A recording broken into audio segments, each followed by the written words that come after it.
Yay. Hello, hello. Yay. Happy Wednesday, everyone. Shri Krim. I am live on multiple platforms. Hello, TikTok. Hello, LinkedIn. Hello, Facebook. Hello, YouTube. All of the places. And I am so excited to be here with you today. We're going to talk about what leadership for the future looks like. We are at a pivotal point in our history, and I'm so excited that we are here because we get to decide which path forward we want to go with, right? And that's the cool part because we have been living in this environment with a lot of hate and greed and fear. We don't have to live that way. So I'm super excited that everyone is here today. I know it's the spring/summer, so I may have some allergies. So I apologize if I have to blow my nose or take care of that. But I'm so excited. How is everyone today? Happy Wednesday. Oh my goodness. Happy Wednesday. Yay. Hi, everyone. So, as we get started on our topics today, we're going to talk about the KRT model. We are also going to talk about how that fits in for being a leader for the future. And that's the cool part because you can start to see how leading with kindness, as you guys can see, I do have the business case for kindness back here. This is my book. And then I also have Activating Kindness as Your Superpower, which is a free download on my website, bekindall.com. But everything that I have learned from graduate school through 15 years in corporate America at a Fortune 10 company, I learned that kindness is the path forward. Kindness is how you can make a company be successful, not just successful, but sustainable. Because the way that people have been leading, and I say it's the leadership of the past, right? And we need to go for the leadership of the future. The leadership of the past is very simple. It's command and control. They want to dictate and tell you what to do. So it's kind of interesting. I tell this story a lot. There was a younger person who joined me. I guess it was in my last few years working in telecom. And when she came in, she was amazing, so smart, wanted to do all of the things. Well, her leader is not helping her. And when you have leaders that are not there to help you, when you have leaders that their only thing is they're about themselves, that's not a leader. Let's be clear. A leader is not there for themselves. A leader is there to work for their employees. So I want to make that clear. So she comes in, she's expecting, right? She's new to the company. She's doing her rotation in a leadership development program. And she is so excited to be in this rotation. Well, she comes in, she's doing what she's being asked to do, but somehow it's not enough or it's not right. And so she's asking for assistance. She's like, hey, I understand you wanted a different way. Can you help me? Can you teach me? Can you do something? You know what she did? Instead of helping her, she took it away from her and gave it to somebody else. It's like, at least she knows what to do. That's not going to work. That type of leadership is the past. The leadership we need for the future is kindness. And I am just so excited that kindness is something that it's a superpower, but it's more, right? When you lead with kindness, what you put out into the world with the ripples of the amazingness that you're going to set out to do by putting more kindness out there, it's going to change us. It's going to change businesses. It is going to change how we operate here in the United States, right? I live here in the state of Florida, which, by the way, happy Pride Month, everyone. Happy Pride Month. Living here in the state of Florida during Pride Month is so amazing. In fact, even in my town this weekend in Panama City, we are having our Pride celebration. And that right there, it's happening all over the state. And a federal judge just yesterday, and see, a lot of people don't think that business and politics should be related, but it is. The second we've allowed businesses to be entities and to be able to play in politics, that's when we need to pay attention to what businesses are doing with their politics. And I say Pride Month, right? Because What companies are standing up for LGBTQ, especially here in the state of Florida, with all of the hate bills that have gone through? What company? Disney. Disney's done amazing. In fact, I think Gay Days is going on at Disney, right? And Disney is amazing with that. But where's everybody else? Hey, AT&T. Hey, Verizon. Hey, T-Mobile. Hey, let's see. Vios. Any of the cable companies here in the state of Florida? I don't know, Florida Power and Light. There's some big companies here, right? Who's going to stand up and say no hate in my state? Because you see, hate is a virus. I do have that written over here, and I know you guys over on TikTok. Hate is a virus. It is. And when you don't talk about it, it's just like trying to pretend like we're colorblind, right? The whole colorblindness world that we grew up in. I grew up in, right, in the 80s, because they didn't want us to see color, right? Because they wanted us not to be racist. Well, by not seeing color, you can't avoid color. So you actually didn't help us by teaching us these things. But when you dig into it, color blindness was part of the Southern strategy, which was part of the Republicans' white man strategy because they didn't really want segregation. That was not that long ago. We're talking 1960s, right? Right before I was born, there were people fighting tooth and nail to not allow people to eat with white people or ride the bus in the same place as white people. So when you're looking back at history, that's just the 60s. And the strategy was that we're going to try to pretend it doesn't exist. So that way we can pretend that we're not doing these things. And so all of this, let's see, somebody over here on TikTok, these same companies don't push the agenda in Muslim countries, so they really aren't invested. You know, a lot of companies aren't invested. They say they are, right? And that's where, so many initiatives are going on and calling out these companies for their fake LGBTQ. And I say fake. There's all of these companies that say they want diversity and inclusion.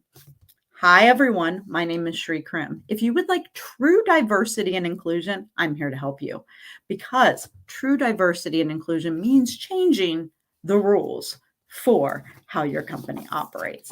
And it means changing the rules for HR, which is a part of leading with kindness and changing how we operate going into the future.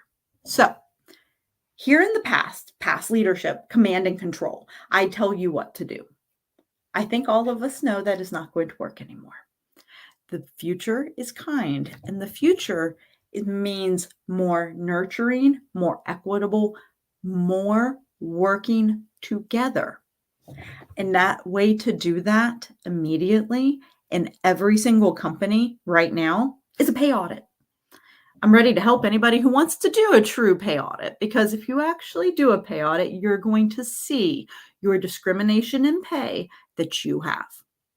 I can tell you, I could find discrimination in pay in probably any of the Fortune 500 companies, because the discrimination in pay for women and how it works over and over and over again. The discrimination of pay once they know you're LGBTQ. The discrimination in pay if you're not white.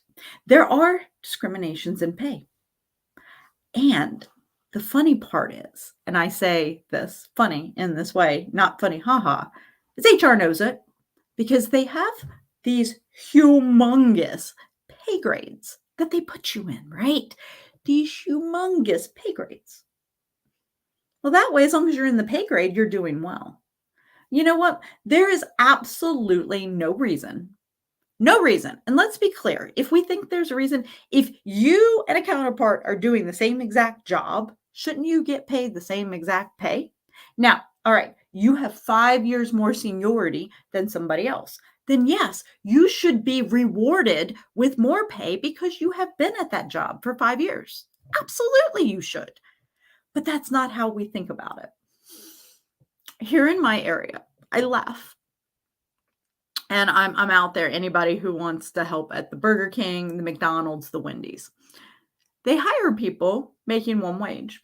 Then they hire the next group making more money. Do they not think that the one group's going to talk to the other group? This discrimination in pay and unequal pay just has to stop. It's not hard. If you're doing the same job, you get the same wage. If you have worked there longer, yes, you get more based on your years of service. Then you can get bonuses, right? If you're a sales job, absolutely. But where we have gone wrong, and especially, I want to say this out there for anybody who works in corporate America, it is okay to talk about your salary. It's not illegal unless you signed an NDA.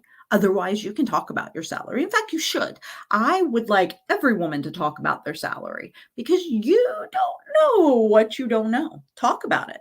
It's quite amazing what you're going to find because we can make this better going forward. So, auditing pay, auditing discrimination, being better as companies. That's number one because the command and control is dying. It's nurturing, equitable. And how do you do that? You truly stop putting up the facade, and I say facade because it is, of the diversity, equity, and inclusion. You say you're working on it. How many more women leaders do you have in your company? How many more leaders do you have that aren't white? Please tell me, because I'm going to tell you right now, there's a lot of articles and there's a lot of women leaving because all of this diversity, equity, and inclusion seems to fall on our back to do. But we do it, and yet we don't get promoted for it, right? We still keep promoting these adult bullies into these jobs that they shouldn't have, right? Who here has worked for an adult bully? Who here has worked for somebody who was absolutely not meant to be a manager? Raise your hand, raise your hand. That's not going to work anymore because the future is kind. And by leading into that, by allowing these adult bullies to continue their jobs, what are we doing to our employees? Funny story. I've worked for multiple leaders that have had anger issues, as they like to say it, anger issues. One was a woman, one was a man. The woman had to go take classes on how to not be so angry and how to work better with her team. The man was told, be better. Don't do that anymore. Do you think he did that? No. Do you think she changed? No. I get that we want to help people be better. I do. But these adult bullies have been in these jobs for a long time, and they've been allowed to keep doing these things over and over and over again. And HR keeps allowing it if you're in a company large enough, or the owner of the company allows it, or it could be the owner of the company. But here's the thing, right? It's not hard. When you treat your employees like they matter with kindness, what do your employees do for you? What do you do for your employer when you're treated that way? You work harder. You're happy. You make sure that the customers are happy because you see happy employees equal happy customers. And what are happy customers? Happy customers are more revenue. But yet, somehow, we have people not equating that because they've been running businesses in such a way for so long that they keep getting stuck. And we don't have to be there. We don't. What we have to do is we have to end all the hostile work environments. And HR, when you get a complaint about a hostile work environment, I gave one. In fact, I gave one, and it took them 6 months to investigate it, to tell me, oh no, it's okay that he called you that. And it's okay that they treat you that way. And it's okay that they yell and scream. I know there's quite a few people in HR who want to disagree with me and want to say HR is not the problem. Maybe your HR department is not, but I really want you to look at it because there isn't anyone I've ever spoken to in HR who hasn't been forced to allow an adult bully to keep their job, been forced to do the thing that the company wanted, because HR does not work for employees. HR works for the company. And that right there is the determination. And that's why you can't trust HR. I really want HR departments to get employees' trust, but until they start working better for employees, I don't know that they can do that. But if they start doing pay audits, if they stop allowing the hostile work environments, I think that'll be very appropriate. And in fact, I think if HR will stand up and start protecting the employees, it's such an interesting thing to be in a position where you get to see people, leaders, supposed leaders, right? These are people in the top of a Fortune 10 company be so fragile with their ego that they would rather you fire someone because they don't like them. I remember she, yeah, because that's not how companies should work. Even growing up in leadership and going to get my graduate degree, I got my MBA, I graduated in 99. We even learned back then certain skills that were going to help you, right? Active listening, problem solving, conflict resolution, presentation skills that were going to help you as a leader. But you know what we weren't really taught? Kindness. We weren't taught how to work with our employees and how HR is not just there to keep the company compliant, but HR should be there for the employees, because standing up for the employees are important. Who has ever been gaslighted by HR and told that, hey, no, it's okay, you make less money. It's okay. It's okay that that he gets off and you don't, right? He gets that time off. Yeah. It's one of those things that when you are in companies and they don't treat you with the kindness and the respect that you deserve, you don't feel safe. And HR isn't helping employees feel safe, because look at the turnover, not layoffs. Look at the turnover. Look at the people leaving these companies. And why are they leaving companies? Employees leave companies for 80% of the time. Why do employees leave companies? It's really simple. It's their manager. 80% of the time they leave because of their manager. So, is that the way we should keep leading? If people keep leaving because of the manager, hello, the turnover of companies costs an enormous amount, right? The cost it takes to go get a new employee. But yet, if these employees would pay just a little bit more money and treated their employees with more kindness, they would not have the turnover. They would not have the things that are going on. They would actually probably increase their revenues, because happy employees equal happy customers. So any questions out there? I've got a few people on TikTok. I've got people over here on LinkedIn. We're talking about kindness and HR and how we can help with that going forward. So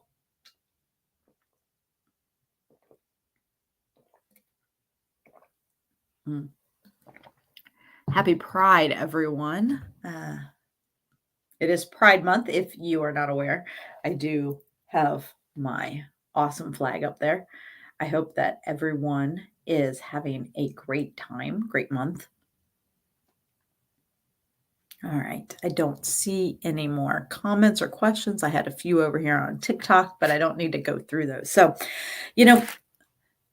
culture. All of this goes back to the culture of a company, right? And culture is defined by the leadership. It's defined by the board of directors. And what you see from the leadership is the culture. And so when you look at a culture in a company that says they're diverse, that says they're going to be inclusive, that says many, many things, but yet they don't, is that really a company that values it. No, it's not. We've allowed the hate, fear, and greed for a long time. And we don't have to do that anymore. We can drive a productive workforce with diversity and inclusion.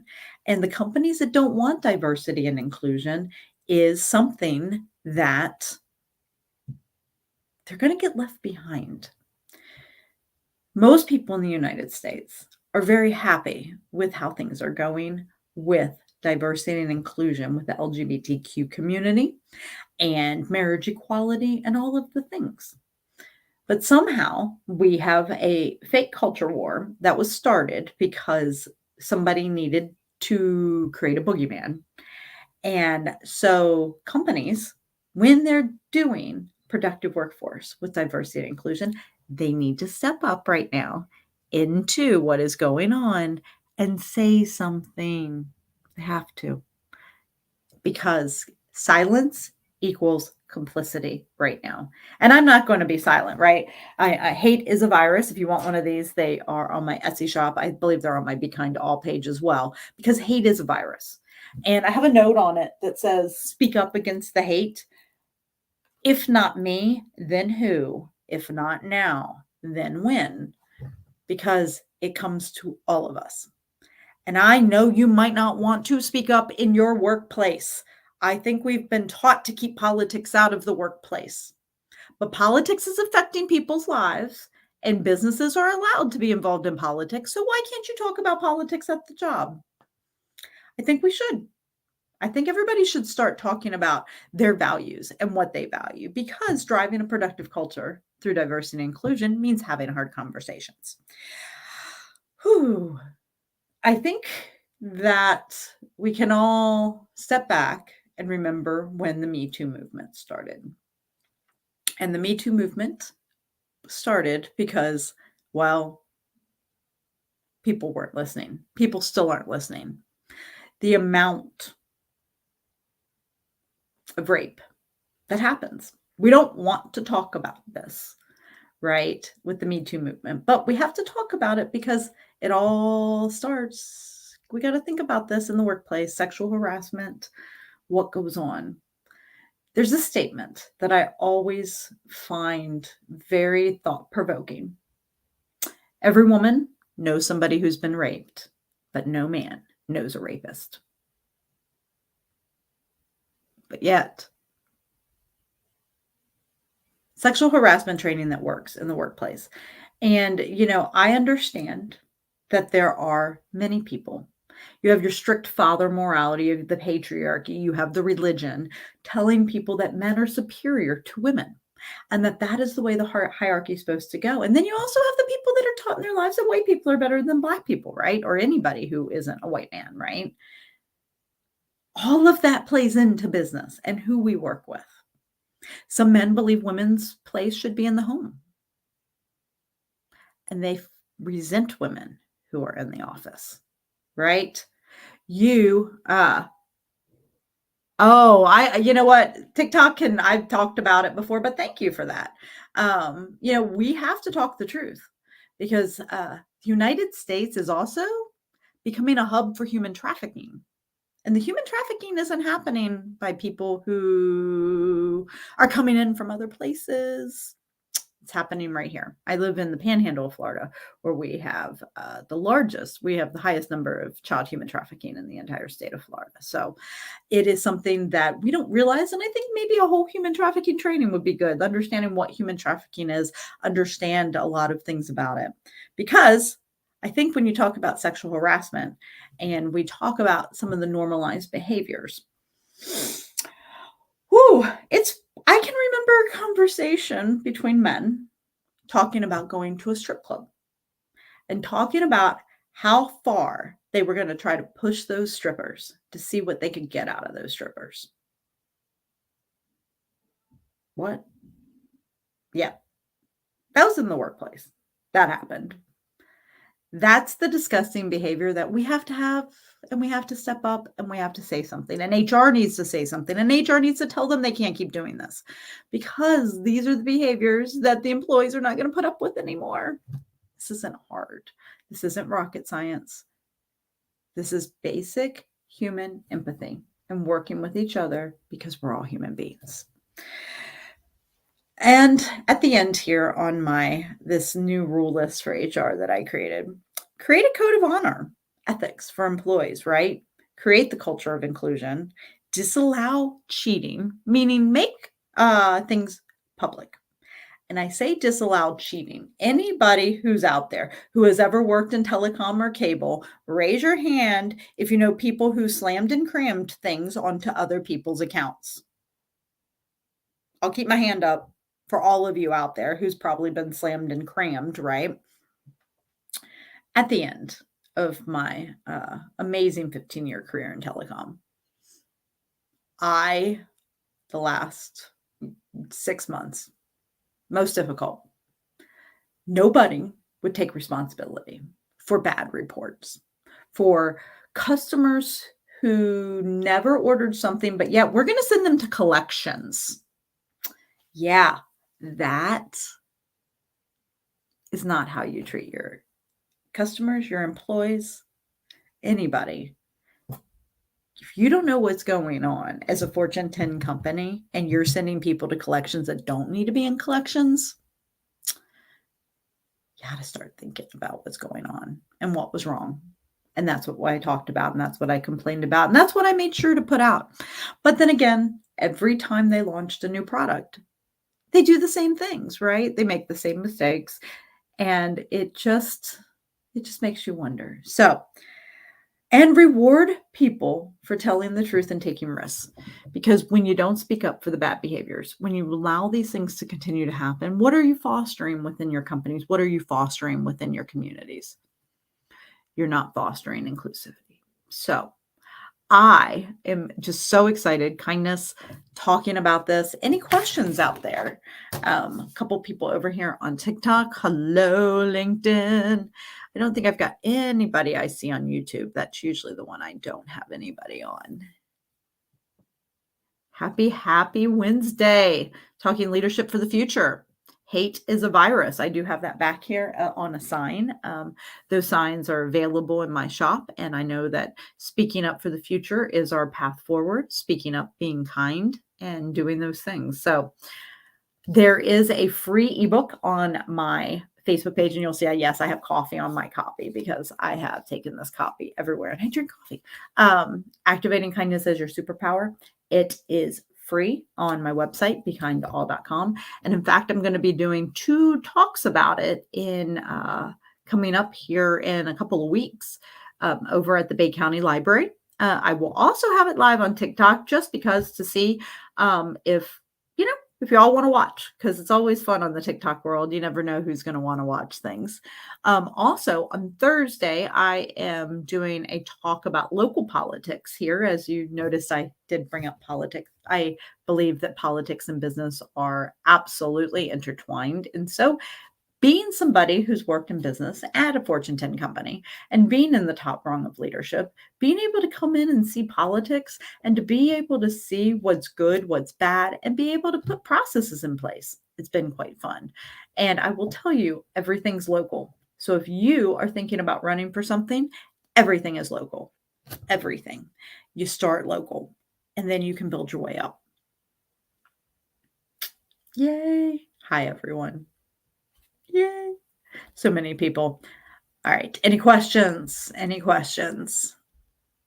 All right. Over here.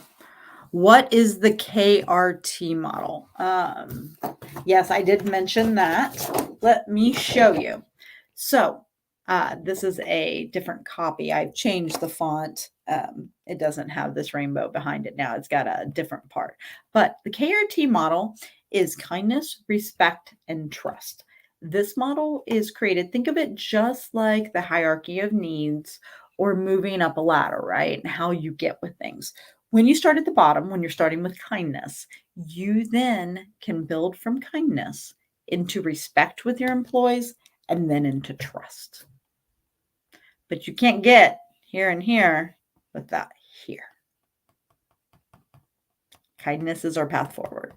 and kindness matters. Kindness is where we are going. So in the business case for kindness, which you can get on Amazon, on my website, bekindtoall.com, it goes through the KRT model and actually goes through multiple examples. So you can see how KRT in action or not in action, haha, happens. So you can put the piece parts together. So you can see how leading with kindness is going to change everything. Now, there are many companies out there that are already doing this, and I know that. And I'm so excited for them. And I thank them for stepping up and doing what they need to be doing. And I'm here to help all of us be the leaders we need to be for the future, because leadership for the future is kind. So, any other questions today? Well, I appreciate everybody joining in. I'm so excited to be here with you. And next week, we will talk more on what leadership for the future is about and how you can be part of it. So I know I've got my no hate, but I also have be kind to all on my bottles. So kindness matters, you matter, and you do have a friend out here. Be kind to all. I'm going to end over here. Bye, y'all.